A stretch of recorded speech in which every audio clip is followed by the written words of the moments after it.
أنني تعرفت على تلاوة الشيخ مصطفى إسماعيل من طريق الشريط في أوان شبابي قبل عشرات السنين.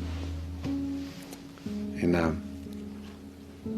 وسمعت منه تلاوات وشريطات. كان لنا صديق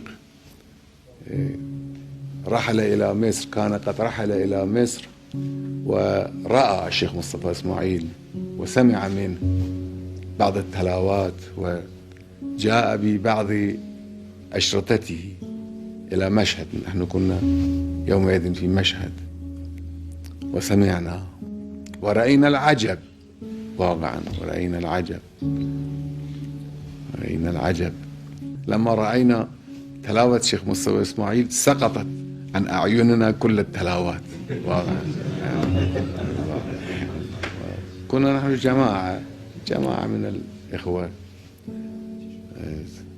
مشتاقين